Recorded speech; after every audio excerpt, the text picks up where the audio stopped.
Hello everyone, आज हम देखने वाले हैं प्रोबेबिलिटी का लेक्चर नंबर 2 और टॉपिक है कॉइन प्रॉब्लम। तो बच्चों, इस टॉपिक को स्टार्ट करने से पहले हम थोड़ा सा रिकैप लेंगे कि प्रोबेबिलिटी निकालने के लिए सबसे पहले हमको सैंपल स्पेस पे फोकस करना चाहिए, सैंपल स्पेस पे। उसके बाद हमको फोकस करना चाहिए इवेंट पे, क्योंकि हमेशा हम प्रोबेबिलिटी इवेंट की ही कैलकुलेट करते हैं, ठीक है। और पिछले लेक्चर में हमने देखा था प्रोबेबिलिटी किसी भी इवेंट की होती है number of favourable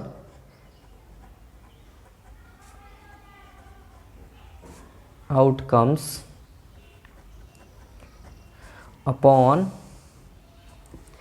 total number of possible outcome.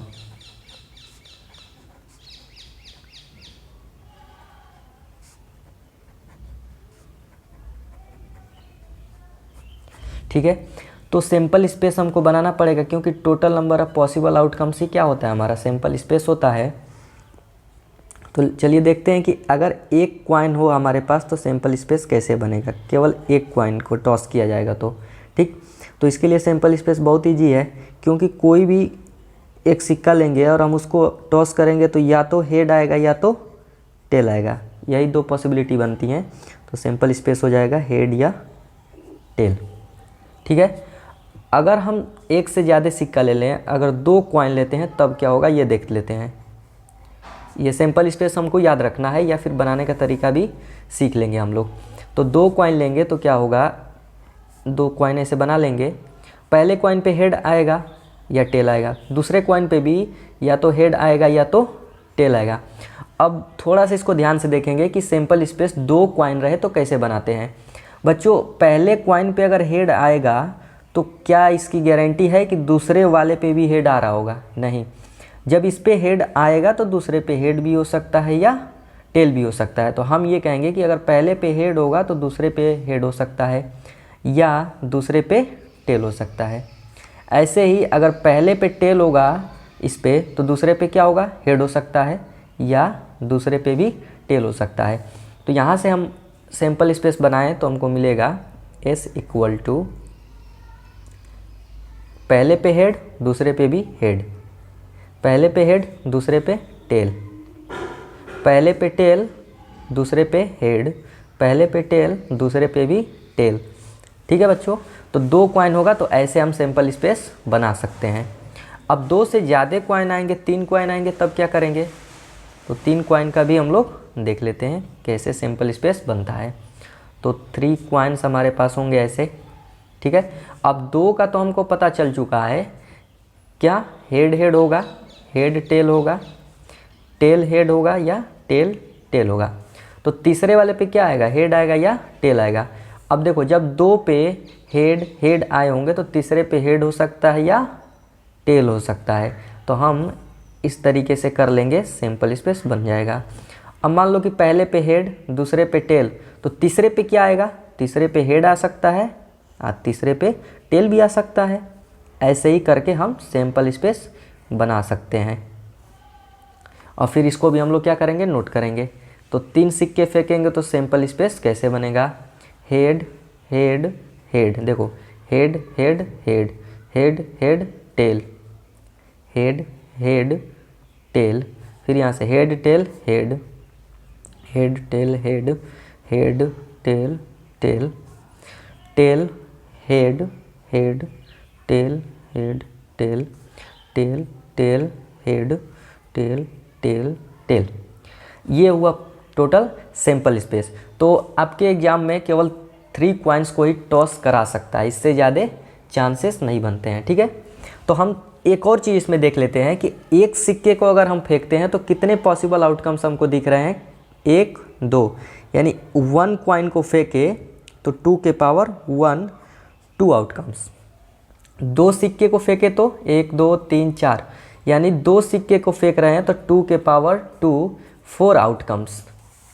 इसको देखते हैं, 3 सिक्के को फेंके हैं तो 4 ऊपर 4 नीचे, यानी 2 के power 3 8 outcomes.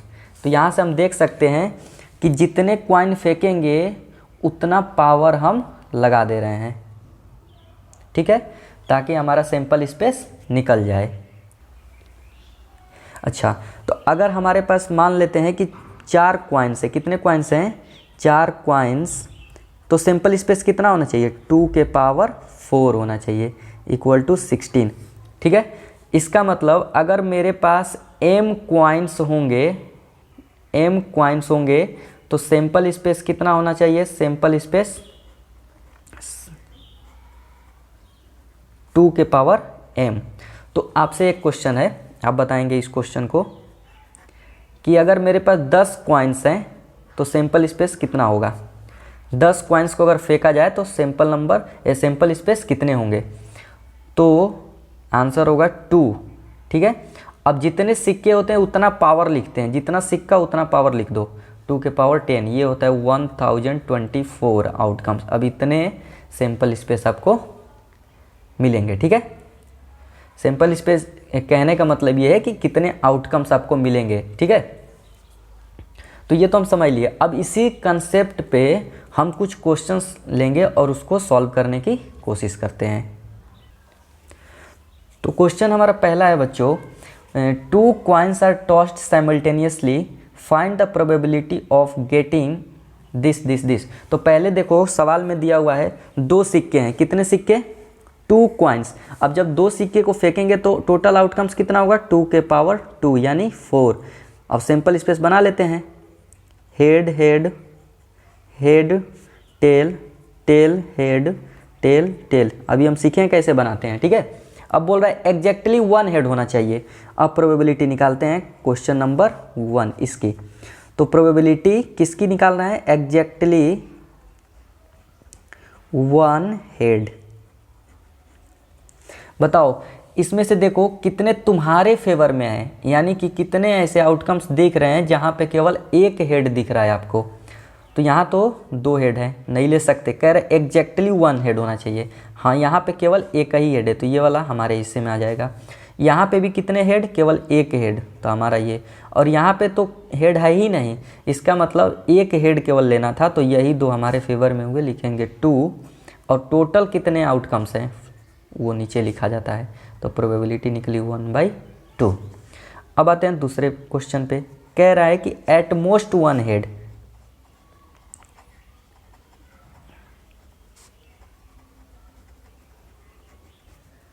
At most 1 head, अधिक से अधिक कितने हेड होने चाहिए? 1 होने चाहिए। एट मोस्ट 1 हेड, अधिक से अधिक 1 हेड हो सकता है और कम से कम 0 हेड हो जाए। तो अधिक से अधिक कितने हेड है? यहाँ पे 1 है, इसमें भी 1 है, इसमें 2 हो गया। अधिक से अधिक 1 हेड लेना है तो ये तो ले सकते हैं, ये भी। और कम से कम कितना है? 9 हेड हो जाए तो इसको भी तो लेंगे। ये बाउंडेशन लगा रहा है कि कितने हेड मैक्सिमम हो सकते हैं, मिनिमम तो कुछ भी हो या ना हो कोई मतलब नहीं है।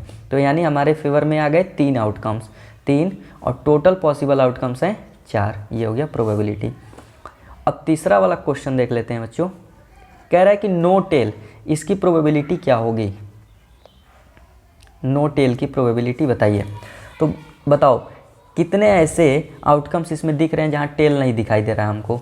देखो यहाँ भी टेल दिखाई दे रहा है, यहाँ भी दिखाई दिया और यहाँ भी दिखाई दिया। केवल एक ही ऐसा आउटकम है जहाँ पे टेल नहीं दिख रहा है, तो हमारे फेवर में आया 1 और टोटल पॉसिबल आउटकम्स हुआ 4। क्लियर? तो ये था हमारा क्वेश्चन नंबर 1, इसको हमने कर लिया। अब आते हैं क्वेश्चन नंबर 2 पे, और कह रहा है 3 coins are tossed simultaneously, find the probability of getting. ये क्वेश्चन है। तो सबसे पहले आप इसका बनाएंगे सैंपल स्पेस। ठीक है, 3 सिक्के जब हम फेंकेंगे तो कितने सिंपल स्पेस होंगे? जब 3 कॉइन्स फेंके जाएंगे तो जितने सिक्के होते हैं उतना पावर लगाते हैं, यही वाला। ठीक है, 2 पे उतना पावर रख दो। तो 3 सिक्के थे तो 2 पे पावर 3, आंसर हुआ 8। क्लियर है? अब देख लेते हैं सिंपल स्पेस क्या क्या हो सकते हैं जो हम पहले से बना के रखे हुए हैं। आपको शायद दिखाई दे रहा होगा अब। ठीक है, हाँ ठीक है, अब सिंपल स्पेस आपको दिख रहा है। यहाँ पे देखिए हेड हेड हेड जो भी है। अब कह रहा है ऑल हेड, सभी के सभी हेड होने चाहिए। तो इसकी प्रोबेबिलिटी कैसे निकालेंगे? तो पी, इस इवेंट की प्रोबेबिलिटी मैं निकाल रहा हूँ। ठीक है, पी ई से डिनोट करूँगा। सब हेड होने चाहिए, टेल नहीं होना चाहिए इसका मतलब। तो केवल यही ऐसा पॉइंट दिख रहा है जहाँ पे केवल हेड है, बाकी हर जगह आपको टेल दिख रहा होगा। क्लियर? तो हमको तो बस हेड चाहिए, तो केवल 1 है हमारे फेवर में, इसलिए लिखेंगे 1 और बाकी टोटल आउटकम्स कितने आए थे, 8 आंसर।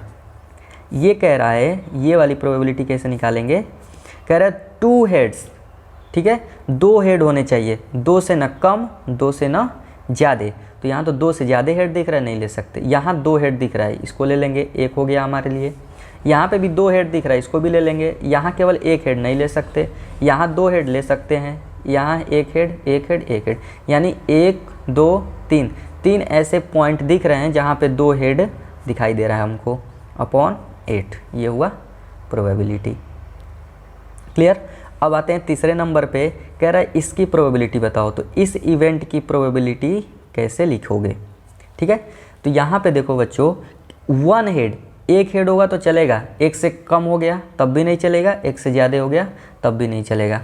तो देखो इसमें 1 हेड कहाँ पे दिखाई दे रहा है, 1 हेड दिखाई दिया मुझे यहाँ पे, दूसरा यहाँ पे केवल 1 ही हेड देख रहा हूँ, देख लो यहाँ पे भी 1 ही हेड है। इसके अलावा कहीं भी देखोगे या तो हेड होगा ही नहीं या 1 से ज़्यादा होगा। तो 1 2 3 3 मेरे फेवर में है और टोटल पॉसिबल कितने हैं, 8 आउटकम्स, ठीक है।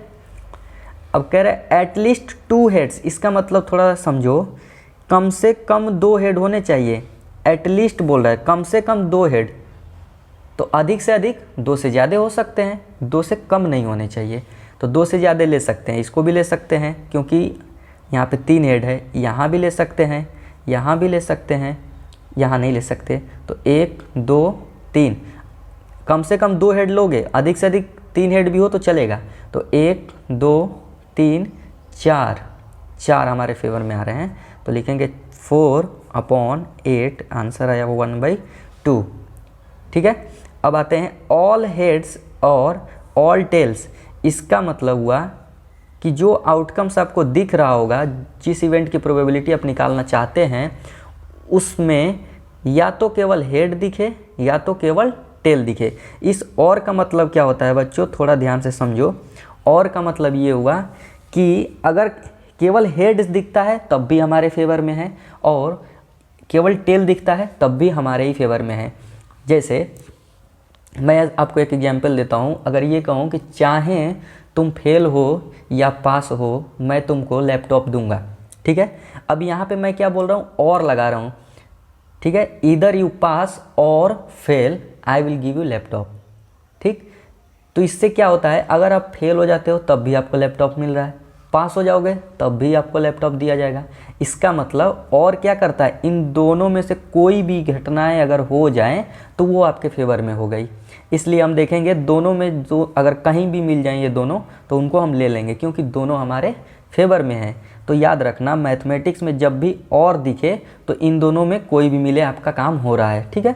तो इन दोनों में क्या है, यहाँ पे केवल हेड है, मेरा काम हो गया। यहाँ पे केवल टेल है, मेरा काम हो गया। यही तो बोला है, या तो हेड हो या तो टेल हो। तो मेरे फेवर में तो ये दोनों होंगे ना, ये भी आएगा तब भी ठीक है, और चाहे ये आए तब भी ठीक है। तो ये दोनों मेरे फेवर में हो गए। लिखेंगे 2 favourable outcomes upon total possible outcomes 8, 1/4। ये हुआ हमारा क्वेश्चन, ठीक है। एक क्वेश्चन थोड़ा सा अलग टाइप का है, उसको भी हम लोग देख लेते हैं। और ये रहा हमारा क्वेश्चन नेक्स्ट वाला, देखो इसको ध्यान से देखते हैं। कह रहा है कि ए गेम कंसिस्ट ऑफ, यहाँ पे निकाल रख लेते हैं इसको। A game consist of tossing of a coin 3 times and noting its outcome each time. हर बार इसके आउटकम को हम नोट करते हैं। इसमें देखो क्या है, टॉसिंग ऑफ ए क्वाइन के नंबर कितना है, केवल 1 है, 1 सिक्का है, लेकिन उसको कितने टाइम्स हम टॉस करते हैं, 3 टाइम्स टॉस करते हैं, ठीक है। And noting its outcome each time, और हर बार जो कुछ भी आता है इसका आउटकम, यानी हेड आता है कि टेल आता है, उसको नोट करते हैं हम, ठीक। यहाँ तक की बात समझो। उसके बाद कहता है Hanif wins if all the tosses give the same result. कहता है कि हनीफ जीत जाएगा अगर तीनों बार, जब हम टॉस करते हैं, 3 बार टॉस करने के लिए बोला है, तीनों बार सेम साइड आए, यानी कि तीनों बार हेड आए या तीनों बार टेल आए, तो हनीफ गेम को जीत जाएगा, ठीक है। तो कह रहे calculate the probability that Hanif will lose the game. Hanif game को जीत कब रहा था, जब तीनों बार हेड आया था या तीनों बार टेल आया था। तो हारेगा कब, जब तीनों बार हेड ना दिखे, मतलब 2 बार हेड दिख जाए 1 बार टेल दिख जाए, 1 बार हेड दिखे 2 बार टेल दिखे, इस तरीके से मीन्स तीनों टाइम्स ना तो हेड दिखेगा ना तो टेल दिखेगा, तब वो गेम को हार जाएगा। अब बात ये होती है कि इसका सिंपल स्पेस कैसे बनाएंगे। पीछे हम बनाए थे 3 सिक्के को 1 बार फेंका गया था, और यहाँ क्या किया जा रहा है, 1 सिक्का है उसको 3 बार फेंका जा रहा है। तो बच्चों ये नोट पॉइंट कर लो, 1 सिक्के को 3 बार फेंकें या 3 सिक्के को 1 बार फेंकें, सिंपल स्पेस सेम होगा। ये हमारा नोट पॉइंट होगा कि simple space of throwing 1 coin 3 times. 1 सिक्के को 3 बार फेंकने पे सिंपल स्पेस जो होगा वो इक्वल होगा, equal simple space of throwing 3 coins. 3 सिक्के को फेंकेंगे कितने बार, 1 टाइम्स। देखो आप 1 सिक्के को 3 बार फेंकिए या 3 सिक्के को 1 बार फेंकिए, दोनों का सिंपल स्पेस क्या होगा, इक्वल होगा। इसका मतलब हम यही मान के चलते हैं 1 सिक्के को 3 बार नहीं बल्कि 3 सिक्के को 1 बार फेंक दिए। ठीक है, अब सवाल को लगाते हैं। सिंपल स्पेस आपके सामने बोला है कि वो गेम को हार जाएगा, इसकी प्रोबेबिलिटी बताओ। और गेम को कब हारेगा, जब तीनों पे हेड नहीं होगा और तीनों पे टेल नहीं होगा। तो मेरे फेवर में क्या है, ये तो है नहीं, मुझे तो ये निकालना है कि गेम को हार रहा है उसकी प्रोबेबिलिटी बताओ, गेम हारने की प्रोबेबिलिटी। और गेम हारने की प्रोबेबिलिटी कैसे निकालेंगे, ये आ जाएगा तो गेम जीत जाएगा, ये भी आ जाएगा तो गेम जीत जाएगा। यानी हमारे फेवर में यही आउटकम्स है जो कि 6 हैं अपॉन 8 हो जाएगा। 6 आउटकम्स हमारे फेवर में, गेम हारने वाला है वो, तो 3/4। और दूसरा पॉइंट क्या है, कह रहा है कि गेम जीत जाएगा, इसकी प्रोबेबिलिटी क्या है, जब दोनों पे सेम नंबर होगा तो गेम जीतेगा। तो केवल यही 2 ऐसे नंबर हैं जहाँ पे सेम दिख रहा है, तो 2/8 1/4। तो ये रहा आज का लेक्चर। उम्मीद करता हूँ आगे जो कुछ भी डाउट होगा हम लोग क्लियर करेंगे। कमेंट सेक्शन आपके लिए खुला गया है, आप वहाँ पे कमेंट कर सकते हैं। चलिए ठीक है, आज के लिए इतना ही।